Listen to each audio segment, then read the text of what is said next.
Well, greetings. So the Patent Office has requested some input. At the request of Senators Tillis, Serrano, Cotton, and Coons, the Patent Office is undertaking a study on patent eligibility jurisprudence. And as part of that, they are seeking public input on how it is doing things like impacting critical technologies and investment, things like artificial intelligence, precision medicine, etc. And I've looked at the study. It is pretty comprehensive. So I've got sort of a Word document where I've copied onto my screen. You can see here there are 13 questions. There are questions that have sub-questions. This one is A through F. We've got here A through N. So I am most assuredly not going to be answering all of that. But I do have a couple of things I want to comment on with this study. So I'm going to go, you see I've highlighted some of these things in here. And I'm going to talk about the highlighted points because I think that they're important and they really have been impacted tremendously by Section 101 jurisprudence, and they show really some fundamental problems with that jurisprudence. So first one, question 2A. So question 2, please explain what impacts, if any, you have experienced as a result of the current state of jurisprudence. Include impacts in the following areas as you can, identifying concrete examples and supporting facts. Well, okay, so first is patent prosecution strategy, portfolio management. Clearly, I'm not going to be giving you any concrete examples because I'm a lawyer and client confidentiality. Except that's not entirely true. So I've done a lot of videos on patent strategy 101, how to deal with it. I don't think this is really a good video to go into that in detail.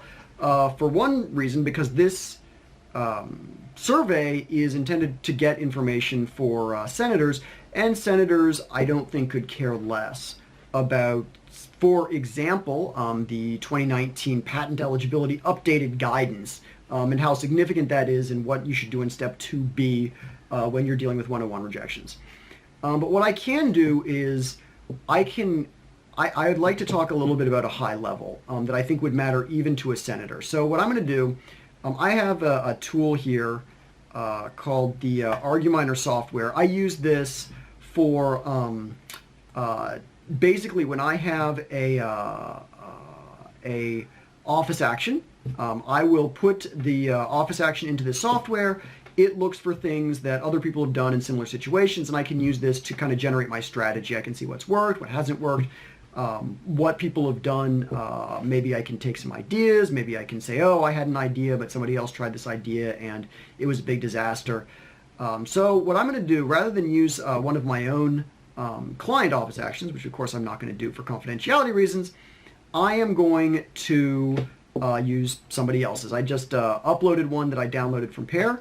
So and what we can see, so we've got 101s, 103s, this office action on 101s and 103s, so I'm not surprised we see those. And let's look at the result. So this is going to show, what someone else has done dealing with it, and I'm just using someone else's basically because I want to not have confidentiality problems, and this is all publicly available data. It's not my client, so I don't have to say anything about, anything confidential. But we can see here, all right, they've got some 101, so we start, here's page 6. Doing it, talking step 1, O2A, oh, there we go. Example 38, USPTO eligibility examples, all right, so they're going, they're talking through it.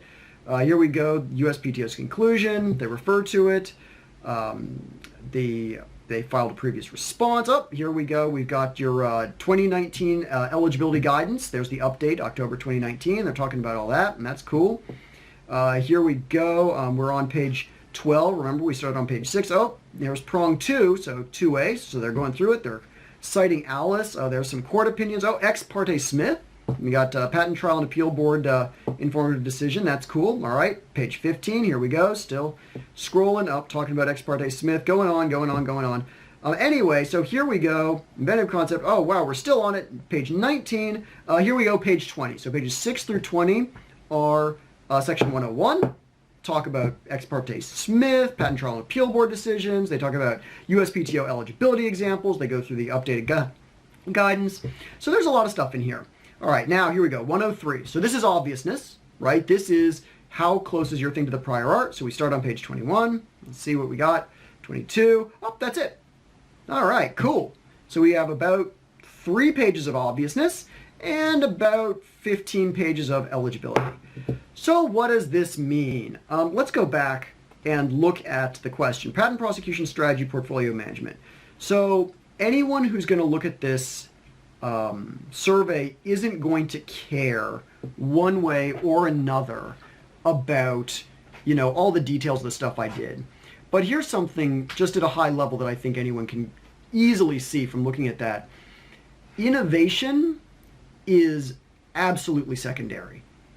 When you look and you have 5 times more argumentation and response focused on eligibility than you do on obviousness, that means that 5 times as much resources going to the eligibility rather than obviousness. And okay, maybe you say, oh, they're not all like that. All right, fine. Sometimes obviousness is harder to deal with. Sometimes innovation, eligibility is easier to deal with.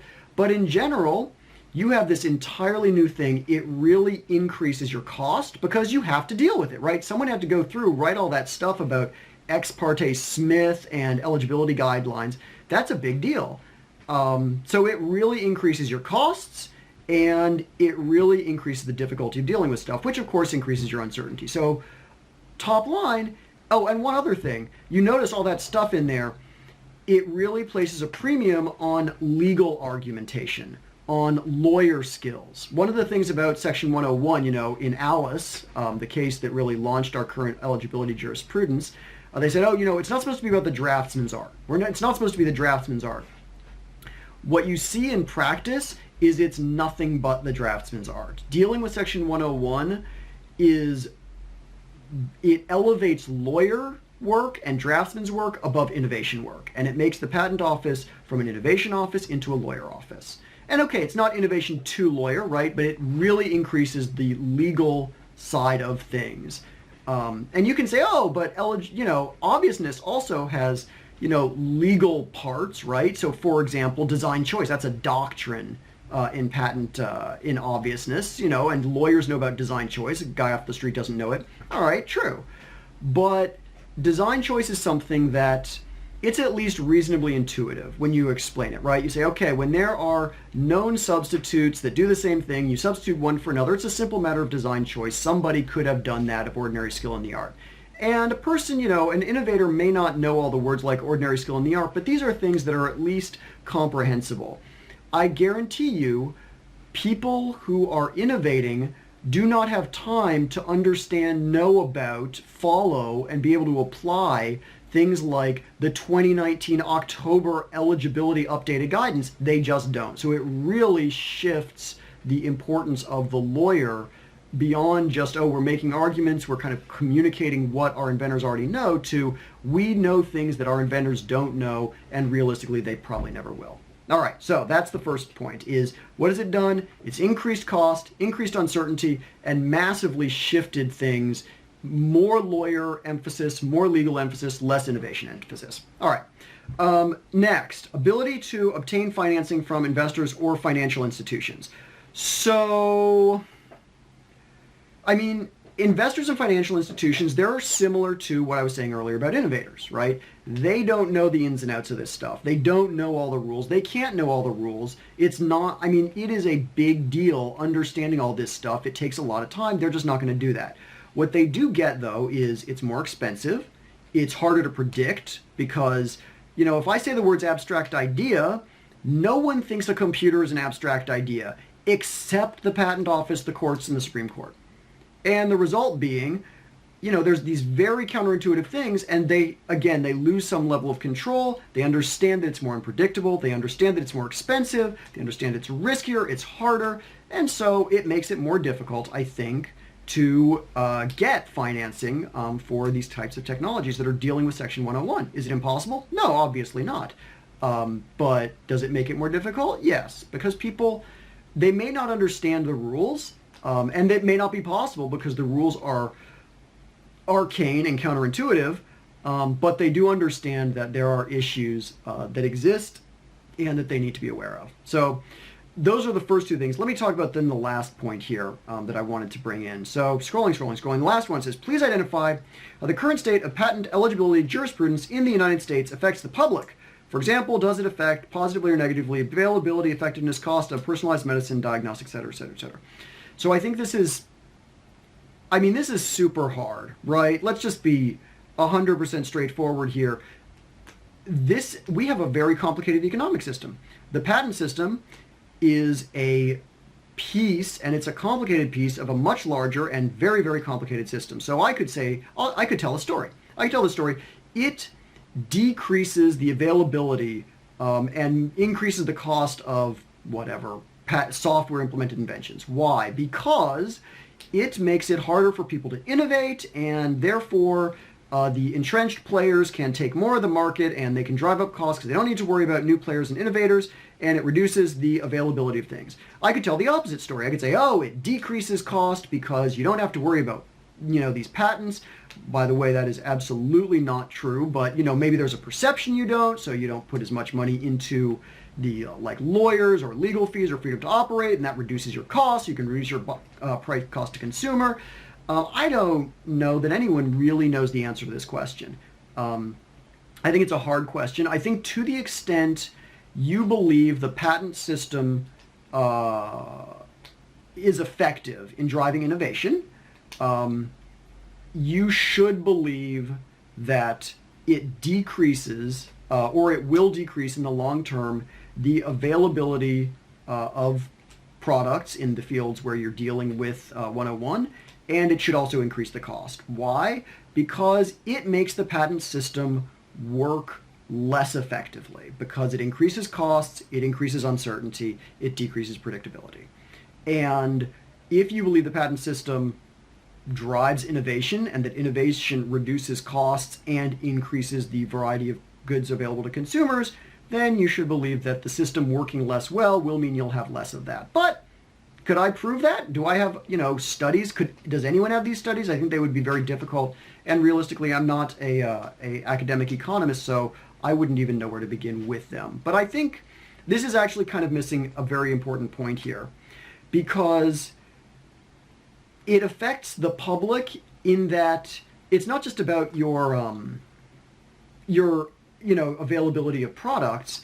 The effect of 101 jurisprudence is also on your ability as a member of the public to engage meaningfully with the patent system. So for example, if I am an entrepreneur, it would be nice if I could have some idea of what intellectual property protection is available for me. And when the rules are things like obviousness or anticipation, yeah, my cat did just go into the background, see if you spotted him. But if the rules are things like anticipation and obviousness, people can understand, oh, I know what's out there. I generally get this idea, right? Is it something that would have been obvious to one of ordinary skill in the art? That's a reasonably understandable standard. Subject matter eligibility is not like that.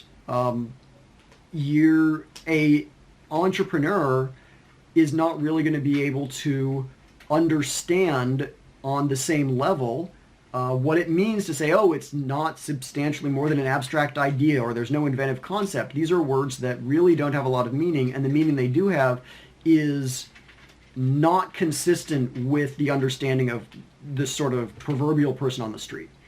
And so I think a big impact on the public, which is not really captured here, is it drastically reduces the ability for members of the public to meaningfully interact with the patent system. And I think that's a real problem, because you think the patent system is good, you don't think the patent system is good, okay, fine, whatever. I know there are people who say both things.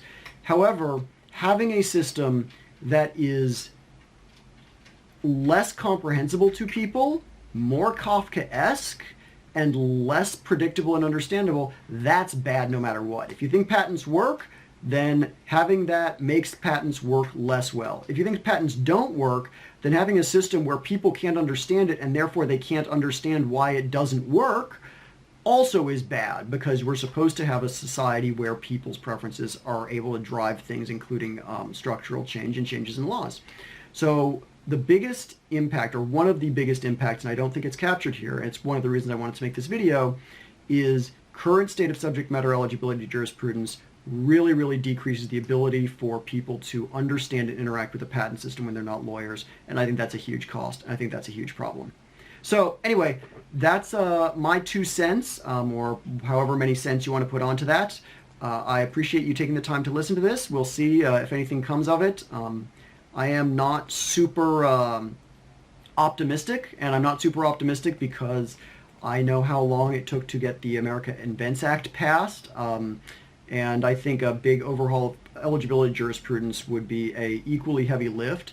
I'm also not optimistic because, again, just like people don't understand it, without knowing all this stuff in that office action that I showed, I think the odds that the senators, even though they asked for this information, the idea that they're going to understand it and then do something meaningful with it, I think is pretty far-fetched. I think they'd have to scrap the whole thing, essentially, because to tweak around the edges, you have to know where the edges are, and I don't think they're going to be able to do that. So that's it. Hope everyone has a great time. Good luck, good patents, and I will talk to everyone later.